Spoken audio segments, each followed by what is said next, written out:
I want to thank my family and friends for showing up, and I appreciate your love. Thank you so much from New Jersey. My family and friends from my retirement community. Thank you so much. Thank you. Thank you.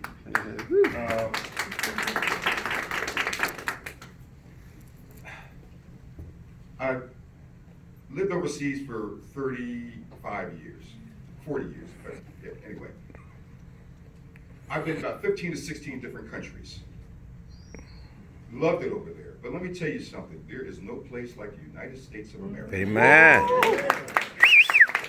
Love those places. I love them. But there's no place like it.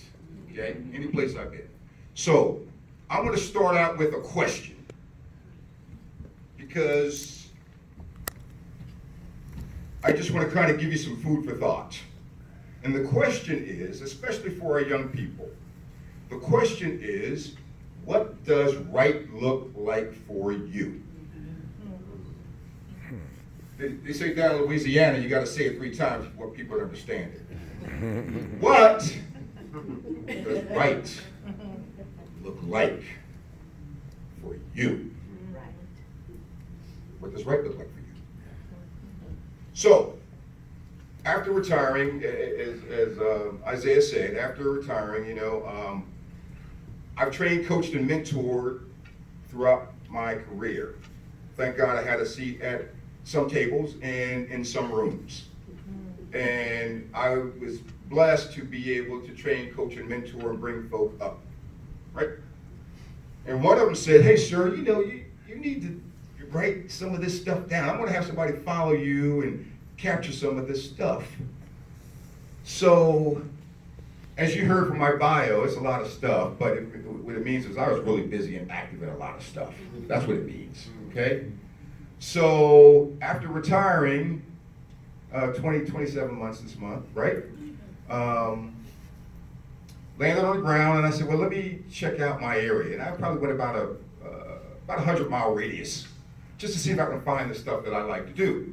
And I remember what a general said, that a leader should ask himself questions every day. And they are, what's happening?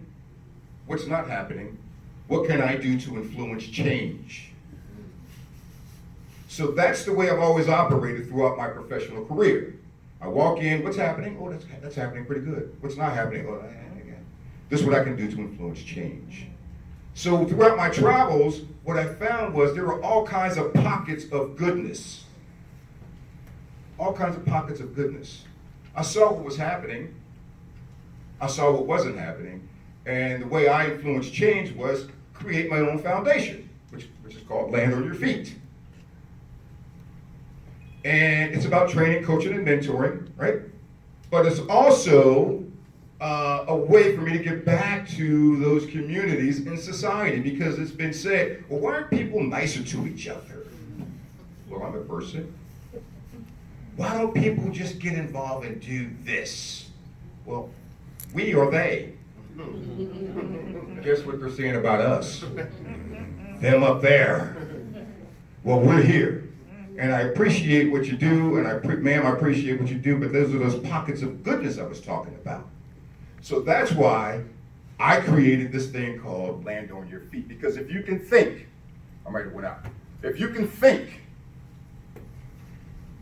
analytically, critically, you can land on your feet. But you first have to understand, what does right look like to me? And I believe that opportunities flow over us like water and pebbles in the stream. When they say, oh, opportunity pass you by. Well, if you don't know what right looks like, yeah, it's going to pass you by. Sure it is. But it's happening every day. So that's the question. So briefly talking about my foundation, I had to find something to keep my brain engaged. Because I was a retired operations guy doing a lot of stuff for many years. And, my golf game is not that good. Amen. Lord knows. I've learned this. I really understand what that word for means. Or I just say duck. But anyway, that wasn't enough for me to stay engaged. So I started my own foundation, my money, my own foundation. And I don't know how I got nominated for this award, because God knows I was not looking for it.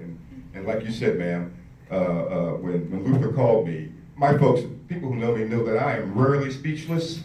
I am rarely speechless. People who know I can think my feet.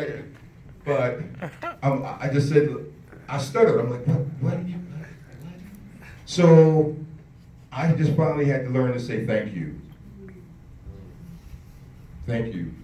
You know, someone recognized, but that's not why I'm about it. And I will tell you, one of the things that I've mentioned to my folks that I work with, don't focus on the rewards. Don't focus on the rewards. I'll say it one more time because they say people are listening. Don't focus on the rewards, focus on the service. Focus on the service. Fill the service bowl up until it overflows into the rewards. Okay? So again, this is my charity back to society and my community. Because, you know, although there's all kinds of pockets of goodness that are happening, that STEM program, because again, it teaches you how to think, okay? It's important. Science, technology, engineering, and math. And music, because music is a science.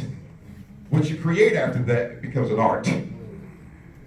So, one of the things, my last thing I want to say to you, I'm going to give you the answer to the test. And that, what was the question? What does right look like to you? We all are motivated by things and situations or whatever. New car, new girlfriend, college degree, whatever that is, travel, you know, whatever. In order to move forward, you have to mobilize it. It's almost like a person who's looking for a job but sitting home. I can't find no jobs. Ain't no jobs out here. But you're sitting home looking for a job. So my point is, you have to be mobile. Get engaged, and that's part of that's how you define. Once you define what right looks like in your mind's eye, then it gets down to outcome, methods, resources. Far too often, I'm talking from a strategic level, at a strategic level, they say ends, ways, and means. But it means the same thing. There's an end, there's a way we're going to do it, and there's how we're going to do it. This is what we need. So when you get that what's right looks like in your mind, and you're going to wrestle with it, trust me, you will wrestle with it. But once you get it, you hold it, and then you look at the methods and the resources. And that's what I'm talking about. That's how you mobilize that motivation and get to that right for you. Finally, there are a lot of bridge builders here. And a friend of mine sent me a poem that I would like to read. It's called The Bridge Builder. And there are a lot of bridge builders in here. The teachers are bridge builders. The parents of the bridge builders. You okay over here? I want to talk loud. It's called The Bridge Builder by William Allen Drumgoole. An old man going on a lone highway came at the evening cold and gray to a chasm vast and deep and wide, through which was a flowing sullen tide. The old man crossed in the twilight dim. The sullen stream had no fear to him, but he turned when safe on the other side and built a bridge spanned far and wide. Old man, said a fellow pilgrim near, you are wasting your strength with building here. Your journey will end with the evening day. You never again will pass this way. You've crossed the chasm deep and wide. Why build this bridge in the evening tide? The builder lifted his gray head.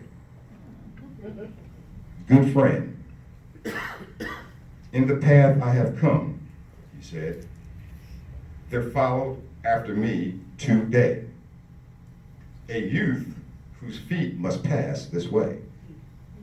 The chasm that has been naught to me, to that fair-haired young may pitfall be. He too must cross in twilight dim. Good friend, I built this bridge for him. Be bridge builders. Each one teach one, pull one up. And finally, what I will say to those of you who are pursuing your degrees and chasing your goodness and defining what right looks like for you, in your professional life, chase greatness. Yes. Don't be afraid of it. In your professional life, chase greatness. That's here. In your personal life, chase goodness. That's here. Never mix the two. Thank you so much. Thank you.